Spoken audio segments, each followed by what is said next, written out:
आप देख रहे हैं इंडिया क्राइम टाइम्स। आज हम हाजिर हैं एक सत्य घटना के साथ। नमस्कार, आज हम मौजूद है मुंबई के असलफा इलाके में वार्ड क्रमांक 160, जहां पर माजी नगर सेवक शिव सैनिक किरण भाऊ लांडगे हमारे साथ हैं, जो अभी फिलहाल सिंधे गढ़ में प्रवेश किए हैं और उनके जो काम को लेकर लोगों में उनकी जो एक लोकप्रियता है वो बहुत है। एक आम नेता नहीं बल्कि एक आम इंसान के तौर पे अपने वार्ड में अपनी छवि बनाने में लगे हुए हैं और लोग उनको जानते भी। आइए हम जानते हैं कि 5 साल में किया गया उनका जो कार्य है, लोगों के बीच का जो समस्या है, क्योंकि लोगों की जो समस्याएं होती है ना, मूलभूत सुविधाएं जो समस्याएं होती है वो लोगों की होती है, क्योंकि वो नगर सेवक से एक ही अपेक्षा करना चाहता है कि उसकी जो नॉर्मल बेसिक जो समस्या होती है, गटर नाला या शौचालय की होती है, रोड की होती है, उसी को लेकर हम बात करेंगे कि 5 सालों में किया गया आपका कार्य कैसा रहा लोगों के बीच में और लोगों के बीच में आपकी छवि कैसी रही है। हम बात करें किरण भाऊ लांडगे का। सर, बहुत बहुत स्वागत है आपका हमारे इंडिया क्राइम टाइम्स में। सर, क्या कहेंगे 5 साल में किया गया जो कार्य है आपका, किस तरीके का आपका अनुभव रहा है? सच कहूँ तो 5 साल में काम करने का बहुत अच्छा मौका मिला। लोगों के बीच निर्दलीय चुन के आने के बाद लोगों के आशीर्वाद से बहुत अच्छा कार्य मेरे हाथों हो चुका है। आप देखेंगे तो 2.5 साल पहले बहुत अच्छे गए। लोगों का रोड की समस्या हो, नाले की समस्या हो, लादी गटर की समस्या हो, वो सुलझाने में हम काफ़ी पैमाने पे कामयाब रहे। लेकिन जो दूसरा जो 2.5 साल का जो पड़ाव था वो बहुत ही वेदनादायी था, क्योंकि कोरोना से पूरा मुंबई महाराष्ट्र नहीं तो पूरा देश सुलझ रहा था और पूरे दुनिया में कोरोना का फैलाव बड़े पैमाने में हो चुका था। और ऐसी हालात में हम लोग जो है वो कोरोना से लड़ रहे थे और साथ ही में लोगों के आरोग्य विषय सेवा देने में लगे हुए थे और काफ़ी पैमाने में अच्छी सेवा देने में हम सफल भी रहे। उसके बाद जो है जो महानगर पालिका का जो कार्यकाल होता है वो समाप्त होने के बाद तकरीबन आज 1.25 साल होने आ गया। 1.25 साल में ऐसे ठोस काम हमसे नहीं हो पाए। इसके कारण हम सारे नगर से बहुत परेशान थे। और आपको पता होगा कि हमारे वार्ड में जो है वो लादी की, गटर की, शौचालय की समस्या तो हमने काफ़ी पैमाने पे हल की, लेकिन पानी की समस्या जो है जो काफ़ी अहम थी वो हल करने में हम लिया है। होमगार्ड का मुद्दा है, कई बार मुझे फ़ोन भी आते हैं, मैंने आपसे कई बार इस बारे में गुफ्तगू भी की थी, मेरी आपसे चर्चा भी थी। वहाँ पानी की अभी भी फ़िलहाल बहुत तकलीफ़ है, लोगों को 4-4 दिन पानी नहीं आता है नल में, तो उसके लिए आपका क्या प्रयास है, किस तरीके का आप काम कर रहे हैं? सच कहूँ तो वहाँ पर जो है हमने 9 इंच के लाइन बिछा कर रखे हुए हैं। होमगार्ड के टाँकी का प्रस्ताव मंजूर हो चुका है महानगर पालिका के माध्यम से। सिर्फ तकलीफ़ ये थी कि होमगार्ड के अंदर की जो जगह है वो महाराष्ट्र शासन की थी, तो महाराष्ट्र शासन से एनओसी लेना कंपलसरी था और एनओसी के लिए हम लोग मंत्रालय में बहुत बार गए।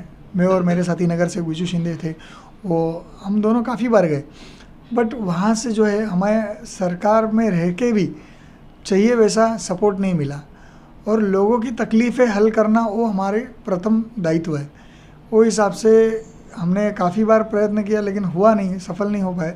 और आखिर में जब शिंदे साहब से मिला मैं, तो काफ़ी पैमाने में ऐसे लगा कि अब जाकर कहीं मेरे वार्ड की समस्याओं का सुझाव, मतलब कुछ अच्छा सॉल्यूशन उस पर निकल सकता है। क्योंकि वही नहीं तो मेरे वार्ड में जो चांदीवली ब्रिज जो काफ़ी दिनों से टूट के गिरा हुआ है, तोड़ कर रखा हुआ है बीएमसी ने, जो कि धोखादायक परिस्थिति में था इसीलिए उन्होंने तोड़ा, बट उसका निर्माण अभी तक हुआ नहीं। तो उस बात को लेकर मेरी चर्चा हुई। फिर मेरे वार्ड में जो है पूरा पहाड़ी इलाका है, तो पहाड़ के किनारे पे जो लोग हैं उनको कहीं ना कहीं स्थलांतरित करना ज़रूरी है, उनको अच्छे घर देना ज़रूरी है। उस बात को लेकर मेरी चर्चा हुई।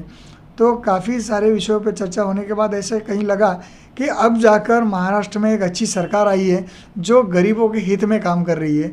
और वैसे सरकार के साथ में जुड़कर मुझे भी मेरे प्रभाग का काफ़ी महत्वपूर्ण लगता है, क्योंकि 5 साल में काम हुए नहीं हुए ऐसी बात नहीं, लेकिन जो काम बरसों से चालू थे वो काम हुए। लादी, गटार, पैसेज, रास्ता, ये तो सालों से होते आए, लेकिन जो ठोस काम होना चाहिए, जो क्रिएटिव काम होना चाहिए, जो चांदीवली में दिखना चाहिए कि ये काम इनके कार्यकाल में हुआ है, वो नहीं हो पा रहे थे।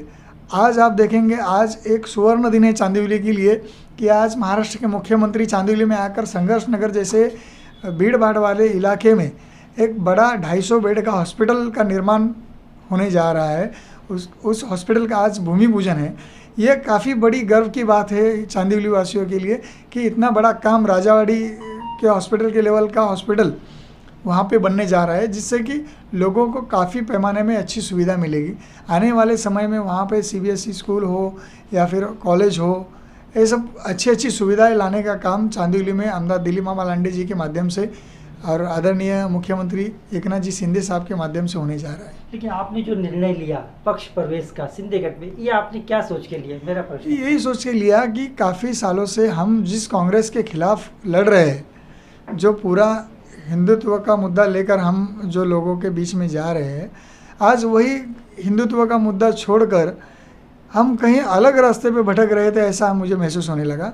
और जिसके खिलाफ जाकर 2019 में मैंने आमदार दिलीप मामा लांडे जी के चुनाव के कार्यकाल में मैंने जिनसे लड़ाई की, जिनसे झगड़ा किया, जिनके विरोध में खड़ा रहा, आज मेरी पार्टी अगर मुझे कहे कि उनके बाजू में जाकर बैठो और अपने बैनर पे, शिवसेना के बैनर पे कांग्रेस और राष्ट्रवादी का लोगो लगाकर आप बैनर लगाओ, तो मैं नहीं कर सकता, क्योंकि मैं एक हिंदुत्वधारी विचारधारा का आदमी हूँ और मुझे वो विचार कहीं ना कहीं आगे लेके जाना है। बाला साहब के विचार आगे लेके जाना है।